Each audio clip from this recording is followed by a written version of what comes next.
Warning, going into this video and any further video I post from now on, which includes my actual voice. I may try and change it just a little bit, or maybe not, depending on what it is I'm videotaping.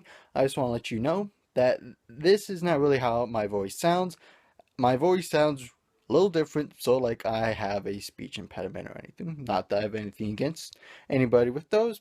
Some of my friends have them. I'm completely fine with it. It's just I may not sound normal on audio. I'm not sure why my voice picks up like that. It's just how it is. If it doesn't look like I'm looking into the camera, it's because sometimes I'm absolutely oblivious and I'm looking at the actual screen instead of the camera.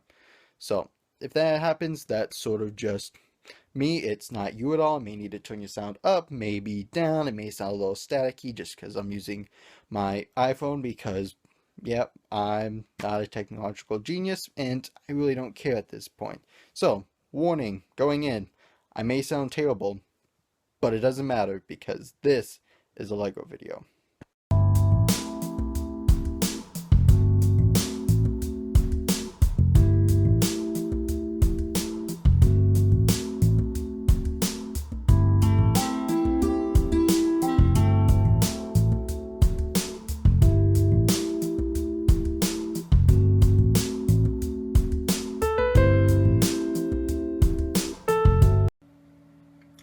Alright, so when you get to about remember it's now these are steps, step around 9, you will start to be building, oops, forgot my screen's a touchscreen, you will be building this thing here, which is on the actual thing, the crank handle and the gear inside.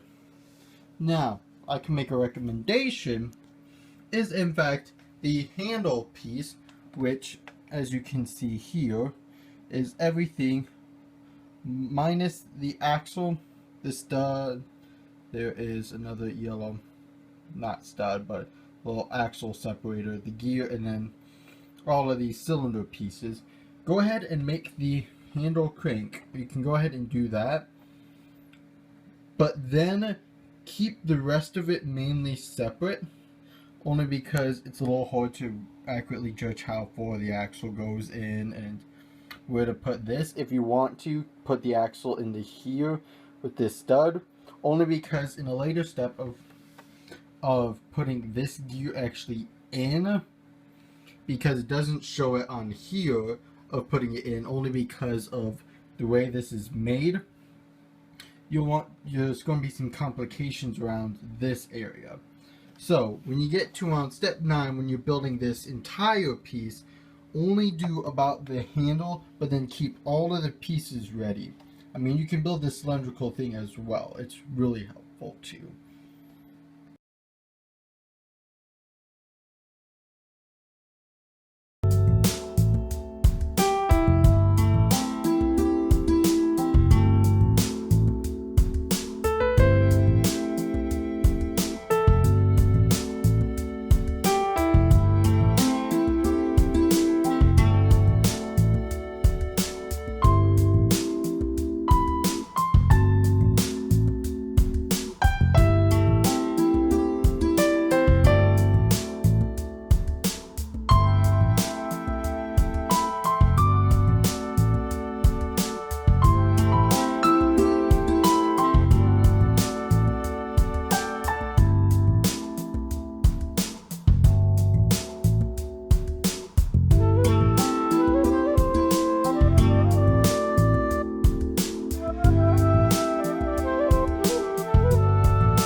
Alright, so when you get to around step 48 here, you will see that it will start putting these gears on.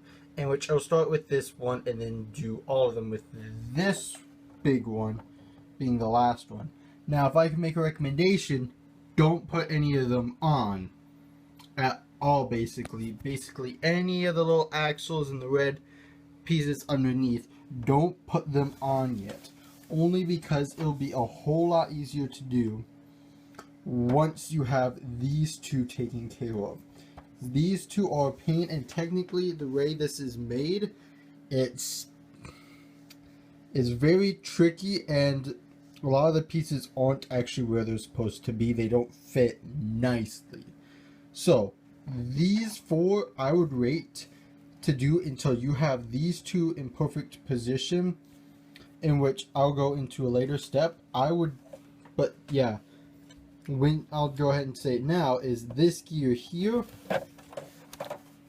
goes into this Technic beam here, which doesn't show up for quite a few steps later in the actual program. So I would go ahead and not do a whole lot more with this inside bit until you have more of the structure built around, in which it will be on layer 1, 2, 3, 4, 5, and then 2 of the plates. Granted, I have mine a little different here just because I built it weird. So I would go ahead and do it until you get to here, and then you will get the problem of, I'll show it, try and show it here, is the black Technic piece there. Here it has it straight up. Here I have it curved to where you can, it's hard to tell, but the base isn't really connected very well because, and I'll take the hole off, is ideally it would be in between two holes for that piece right there, that Technic beam. Here it's actually tilted towards this side, and then has an axle through it to where you put the gear in. That way when you turn it, it lines up. Otherwise it's really hard to get a Technic brick to line up to the point to where you can have these two basically in a line. So these are off-centered. It's a little easier to tell, and this is probably going to be really difficult. I mean, it took me a massive amount of just randomly fiddly-faddling around with the pieces trying to get them to work, to where if I were to take any of this apart, I'd almost be scared because I don't know if I could get it back to this point to where it is now. Granted, I'm probably overstating this to where I'm pretty sure anybody can do it. It just takes a while. Be patient. A lot of stuff that you create by yourself will take practice, and so patience is a good thing to have. Just try again, persevere, because in the end it will be worth it. I can almost guarantee that for anything, and I have spent countless hours on tons of stuff before. So yeah, the way it's lined up, and don't quote me on this for the program, I have to double check, is when you have it here, the plate will normally want to be right, the Technic thing will want to be in between these two. You're going to have to mainly push it towards this side and put the axle through it to where it will be stiff and that Technic beam will not move. And you're going to want to try and do that through probably having the axle going through the gear with the yellow thing right behind it, and also this gear you want onto the arm going throughout, and you're going to want to put it through Technic beam and the brick, but separated, and then put it on and squeeze. I'm going to turn the video around here to show you that these two are literally right into each other, that this gear, if you can see there, is actually being pressed downwards, because this gear isn't quite aligned up to where this gear could be level with the rests. So this one's actually pushed down, which is completely fine.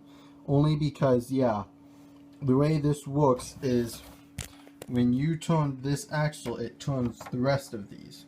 Granted, I'm sure out there is some better way to do this, but for the video I have, this is the way I have it. To once you have these two, the rest of them are fine. In the program, you will see not all the gears are exactly where they are. It's extremely hard to turn a gear perfectly to kind of get the teeth lined up. It's very finicky in the program, and it would have taken me countless amount of minutes to try and get it perfect. So it's close enough there, only because it's more common sense when you get here. You will also see that this small little cylindrical 2x2 has this flat piece. Now here, it has it on the side only because this is right up against this red piece on the underside here. That's basically just because otherwise I was having a problem with it going up and down with the axle anytime I moved it significantly. So this helps keep it steady along with these other sort of axle separators.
So when you get to around step 74, something really weird is going to happen that I do not like at all.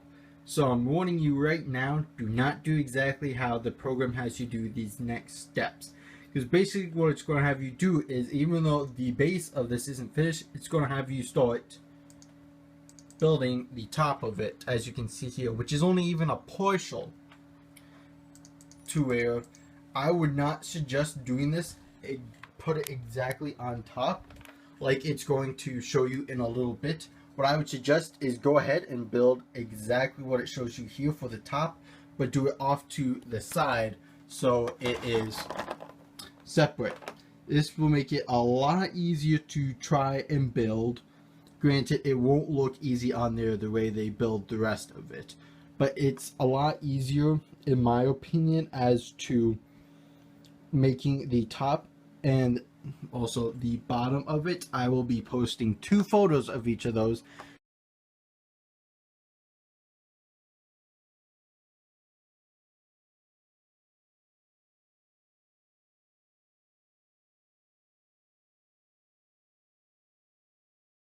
To go right after this little segment here before the actual instruction continues. This, I don't know why it does it, but I would go ahead and finish building the base as the video shows and either build the top last after it's separate, or go ahead and try and build all of the top now, and then go back and finish the base.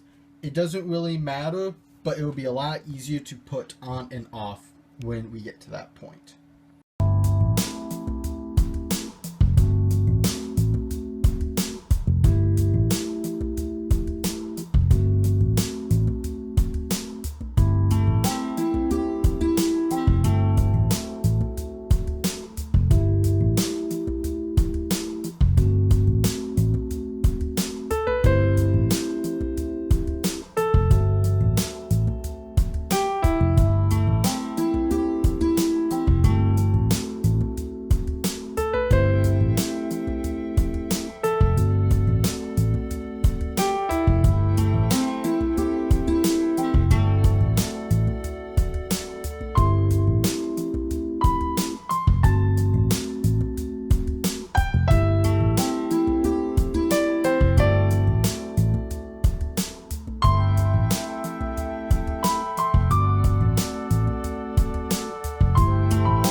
So now, if hopefully everything has gone well in following my instructions, granted they aren't the greatest, only because of the project and certain circumstances with it, you should have it to where you have your base here with your gear mechanism, which if you turn the handle in a clockwise formation or counterclockwise formation, it should turn. One thing I should warn you, I don't know why it's a problem with my build, but it seems like this blue technique being here, after a while of turning it, especially with an actual record on it, everything likes to come loose and come off, in which this will disrupt the gear mechanism and won't make it go as well, which is one reason why I have these, in which I have 4 others over there, and then the one here equals 5. These, which you first build in the instruction video, are to be put on the base plate anywhere you wish, and that's just to support the top of it. That way it doesn't get too heavy in certain areas and start to fall in. I also put one usually right next to it, about one away. Otherwise, you should have it to where there is a 2x2 area in between the 2 gears that you can put it next to. Now, it won't stop the problem, it'll just slow it down almost. And so yeah, I usually have 2.5, 3 of these little supporters on the side, to where once you have this done, now I'll go over the paper in a minute. You're going to want to have it, like in the video, the arm facing like such on the top, to where it's going to take a little bit of practice to get the axle through that hole. Let me just get it here a second.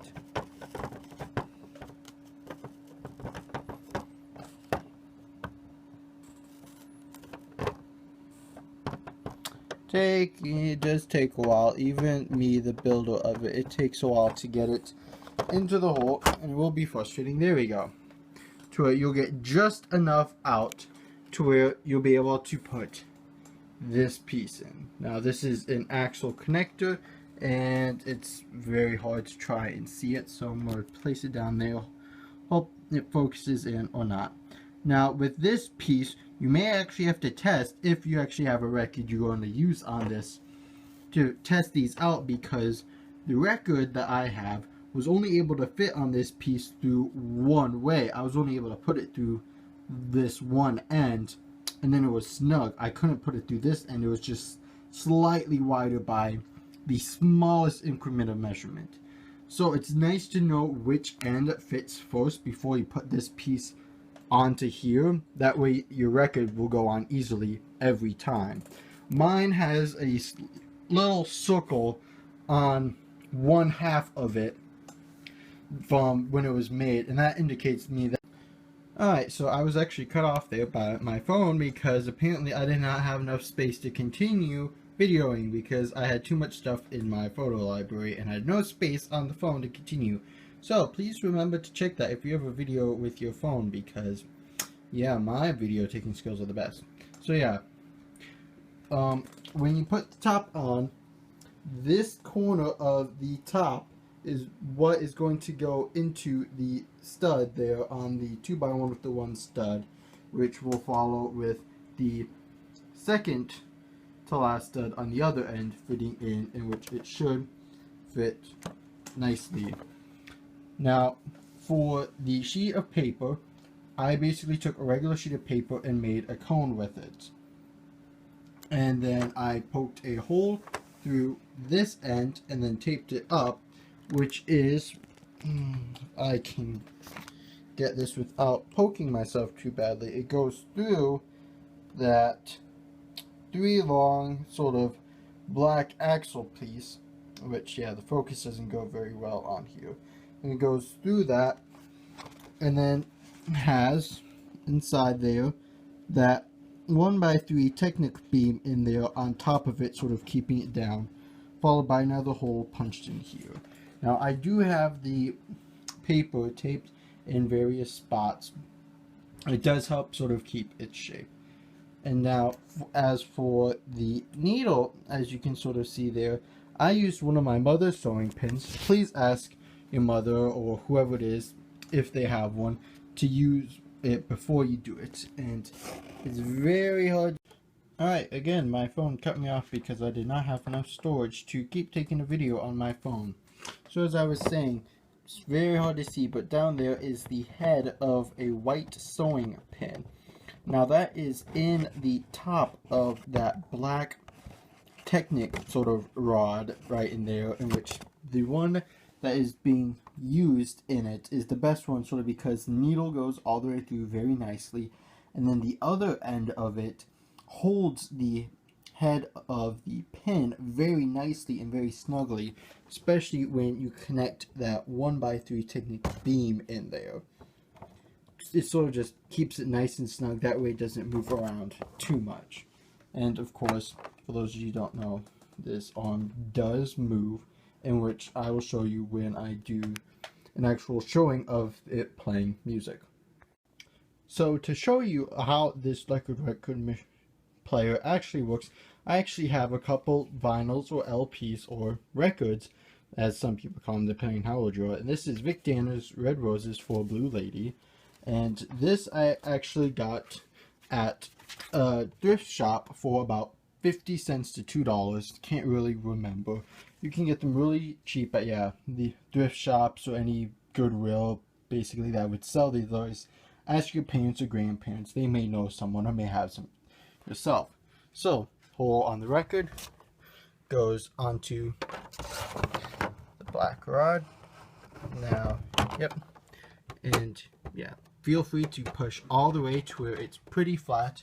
That is why there are the couple flat pieces that we put on the lid of it. It's just to keep it steady in some areas so it doesn't wobble.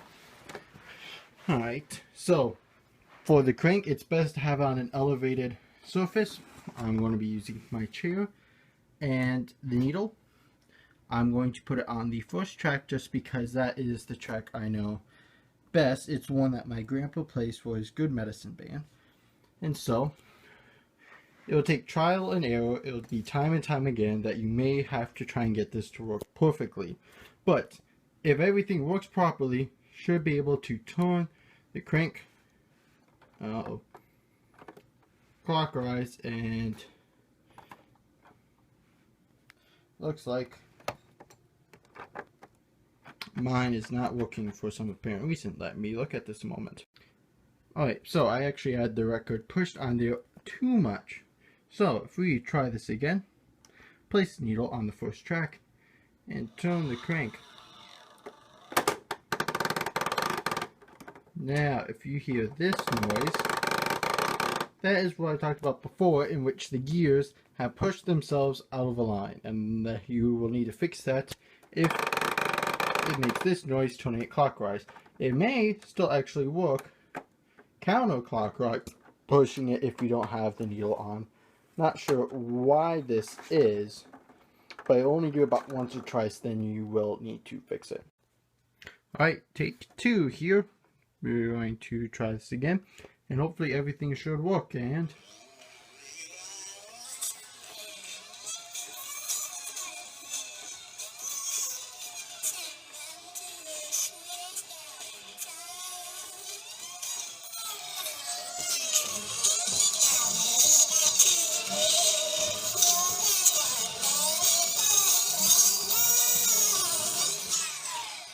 now, if you are able to hear that, I'm not sure if the microphone on my iPhone is picking that up, but it is in fact playing the actual song on the record. Granted, it does sound very chipmunk-ish, as in it sounds very high-pitched, but of course that could be mainly because of the funnel I'm using and how not very steady it is. Now, if you're wondering how in the world this is working, ask your physics teacher if you have one. Otherwise, I will explain that more in the post that I do on my blog when I put this on here. Alright, so if you actually went through all of that and everything has worked out well for you, I very much congratulate you, as this is not an easy feat. It took me, granted, 3 days, but I put in almost everything of those 3 days into this project of the Lego record machine. So if you have now gotten this and it works and you've tried it out, that is beautiful and wonderful. Please send me a video or a picture on either my blog, to my YouTube, to my Facebook, anywhere, to show me that yours works. That way I know somebody else has been able to do this other than just myself. If yours doesn't work, then if you got the gear mechanism working at least, then that is a feat in its amongst itself, and you should be happy with what you've done, how much of it you've done. Just because, yeah, it's Lego, anything you make is a masterpiece, regardless. So, that is the Lego record player I made. I should have one more video coming out within the next week. I have no promises on that, only because in a week and a half I'm off to college and I won't have my Legos with me physically to be able to build and do more videos like such. So, not sure what that will mean for videos on both the YouTube channel and for my blog, but we will wait and see. So, to all you master builders out there, stay bricky and keep building. I've been Christopher Ringelberg, Lego Man, Lego MacGyver. Peace out.